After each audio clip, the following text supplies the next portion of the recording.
السلام عليكم ورحمة الله وبركاته. ازيكم عاملين ايه؟ يا رب تكونوا بخير. النهاردة بقى بنعمل مع بعض الفيديو الجميل بتاعنا عن الطيور. طبعا انا كل يوم بعمل فيديو مع الطيور وافرجكم على المكان بتاعهم كده. بسم الله ما شاء الله، الله اكبر. انا كل يوم بكنسه وبغسله، بكنسه وبرشه، وبعد كده بحط الفراخ بتاعتي تتعشى. بس انا عملت فيديو قبليه، فطبعا كانوا كلوا وشبعوا. بس برضو انا بحب اعمل معاكم فيديوهات ونتكلم مع بعض عشان تكتبوا لي في التعليقات رايكم ايه في الفيديوهات اللي بعملها، واي اسئله انتوا عايزينها طبعا بتكتبوا لي وانا برد عليكم. بصوا، انا اي فيديوهات عن الطيور اكتبوا لي وهرد عليكم على طول.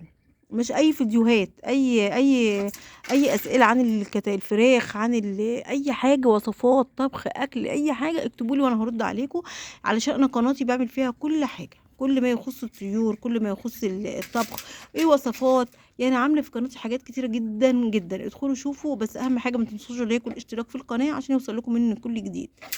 طبعا اهم حاجه ان كنتوا تهتموا بنظافه المكان بتاعه الفراخ بتاعتكم، تهتموا بيها جدا جدا جدا. وحاجه تاني، الميه بتاعتها غيروها على طول، يعني تغيروها مرتين في اليوم. تغيروها بالنهار وتيجوا في الليل برضو تغيروها، وتحطوها ميه جديده نظيفه من الحنفيه وجديده علشان الميه بتبقى سخنه. تمام. حاجه تاني، والاكل اللي بيفيد منكم على طول ترموه ترمي لي فراخك، ما ترموهوش في الزباله عشان حرام. انت الفرخه دي بتستفيدي منها البيضه، فاكيد طبعا انت اي لقمه هترميها للفراخ عندك. حاجه تاني، انك انت لازم تحصني فراخك ضد الامراض وضد اي حاجه وحشه.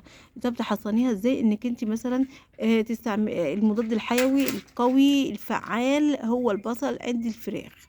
القوي جدا جدا جدا بيمنع انفلونزا الطيور اللي هو البصل. البصل مقوي فعال جدا، مقوي ومضاد حيوي وفعال عند الطيور.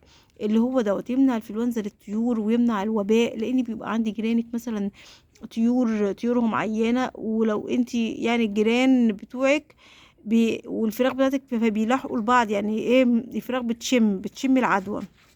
فانت لو محصناها كويس ومخليه بالك منها مش هتعيا منك على طول. فلازم تحافظي على فراخك برضو انك تحصنيها. وحاجه تاني، الشيح جميل جدا جدا جدا لما تحطي لي الفراخ. الشيح ده حاجه حلوه قوي ورخيص. يعني انت لو غليتي كوبايه شيح معلقه شاي، غليتيها وبعد ما تبرد دلقتيها على حله الميه دي اترين، هتبقى جميله جدا. بس اهم حاجه ايه، انك تهتمي وتهتمي بفراخك، عشان الفراخ دي حرام لما تموت من العطش، ولا او تموت منك كده، او تموت بعدوى ولا حاجه. انت لو محصناها حلو هتبقى إيه مقويه المناعه، يعني هتبقى صلاه النبي بسم الله ما شاء الله. اهم حاجه لو عجبك الفيديو متنسيش اللايك والاشتراك في القناه عشان يوصلك مننا كل جديد.